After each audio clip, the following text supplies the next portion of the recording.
This minifigure is you, sitting on your couch, drinking Coca-Cola, watching The Simpsons, with a mild sugar addiction and zero survival skills. That's your dad, his dad, his dad. Keep going back. Soon you'll fly past iPhones, medieval times, Burger King nights, Roman gladiators, and eventually you'll find this guy. No couch, no Coke, no Simpsons, just squatting in the dirt, chewing on a bone, hoping a saber tooth doesn't show up before he finishes lunch. If this man dies on a random Tuesday, you don't exist. You never get born. No Netflix, no Wi-Fi, and he almost did die. 5 different times humanity nearly went extinct. Let's count down the deadliest moments to be born as a human. Number 5, the Ice Age. 20,000 years ago, Earth was basically one giant freezer, and nobody had invented jackets yet. Massive ice sheets 2 miles thick covered everything. Average temperatures dropped by 10 degrees. You couldn't just turn on the heat or order Uber Eats. You had to go kill a woolly mammoth with a stick. Your house was literally made of mammoth bones. Imagine living inside the skeleton of the thing you ate for dinner. Your neighbors were 40 relatives you couldn't stand. No separate rooms, no privacy, just everyone breathing on each other. Want new clothes? Go kill an animal, skin it with a rock, sew it with a bone needle. No Amazon Prime, no 2-day shipping, just blood and manual labor. And if you got a cut on your finger, that was it. Infection meant death. No Neosporin, no antibiotics, just hope and chewing random plants, most of which were probably poisonous. Your daily to-do list was, don't freeze to death, don't starve to death, don't get eaten by a cave lion, repeat tomorrow if you make it. But somehow, humans survived. We invented better tools, we mastered fire, we created art. You exist because your Ice Age ancestor was tougher than a CrossFit instructor and smarter than a 5th grader. Number 4, everything wanted to eat you. This was before humans invented the food chain. We were basically walking Happy Meals. Cave lions bigger than Teslas, dire wolves hunting in packs like a medieval gang, saber-toothed cats with teeth the size of kitchen knives, short-faced bears that could outrun Usain Bolt. And you've got a pointy stick and the dream. At night, you sat around a fire because darkness wasn't peaceful. It was full of glowing eyes and things that go crunch. Modern camping is cute. You're worried about mosquitoes. They were worried about being dinner. There was no 911 to call, no animal control, no insurance policy. If a predator caught you, that was it. You're gone. No funeral, no Facebook memorial, just eaten and forgotten by Tuesday. Your survival strategy was literally, be faster than your slowest friend. Evolution favored cardio. You're alive because great times 1,000 grandpa could run. Modern people complain about their Peloton workouts.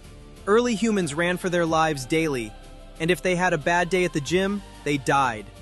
That's motivation. Number 3, the Black Death. In 1347, medieval Europe got the worst delivery ever. Rats with fleas carrying plague, and nobody washed their hands. The bubonic plague spread like a TikTok trend, except instead of going viral, you literally died. You could catch it from a handshake, a hug, or just standing next to someone at the medieval Starbucks. Symptoms included giant swollen lumps the size of golf balls, fever that cooked your brain, vomiting blood, and death, usually within a week. There was no treatment, no vaccine, no urgent care, just thoughts and prayers. 30 to 60% of Europe died in just a few years. Imagine half your Instagram followers just gone. Entire cities became ghost towns. So many bodies they ran out of places to bury them. Medieval doctors wore bird masks filled with flowers because they thought bad smells caused disease. This is what happens when WebMD doesn't exist, and essential oils are your pandemic response. If you lived in 1400-something Europe, it was literally a coin flip whether you'd survive.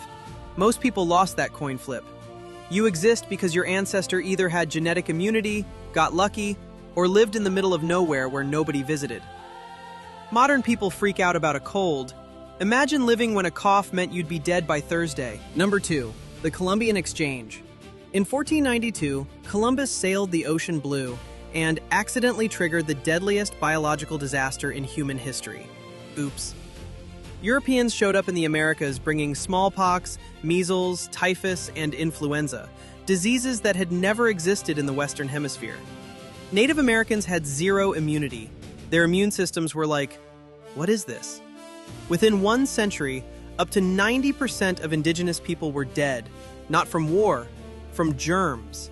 Entire civilizations collapsed before they even met Europeans because diseases traveled faster than people. Imagine a zombie apocalypse, except it's invisible and kills 9 out of 10 people you know. Villages were abandoned, cities grew back into forests. The population collapse was so massive, it actually cooled the planet. This is what happens when two continents that haven't talked in 15,000 years suddenly reconnect. It's like when you unmute yourself on Zoom, except everyone dies. Smallpox alone killed more Native Americans than all the conquistadors combined. Whole languages, cultures, and knowledge systems vanished in one generation. Imagine if Wikipedia just deleted 90% of human history. You exist because your ancestors either lived on the lucky continent or had immune systems that said, "Not today, Satan."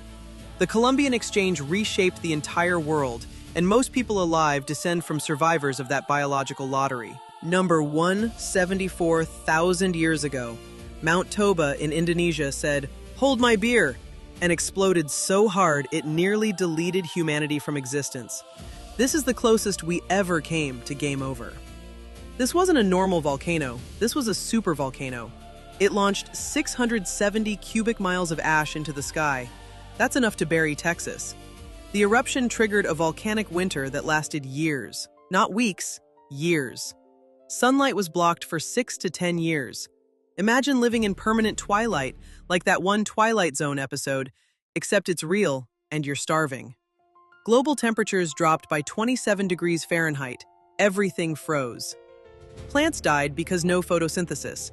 Animals starved because no plants. Humans starved because no animals. The food chain just collapsed like a Jenga tower.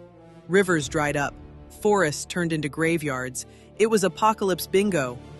The human population crashed to fewer than 3,000 people. 3,000 humans left on the entire planet. That's less than a sold-out showing of Barbie. We almost went extinct. Genetic studies show every human alive today descends from those 3,000 survivors. That's it. That's the bottleneck. You exist because a tiny group of desperate, freezing, starving humans looked at the apocalypse and said, "Nah, we're good." No sunlight, no food, no hope, no backup plan. They ate bugs, roots, bark, anything with calories. They huddled in caves for warmth. They waited years for the sun to come back, and somehow they survived. Modern people complain when their DoorDash is late. These people lived through 6 years of darkness and kept going. That's the kind of stubborn that built humanity. You live in the safest time in human history. You have medicine, grocery stores, heating, air conditioning, running water.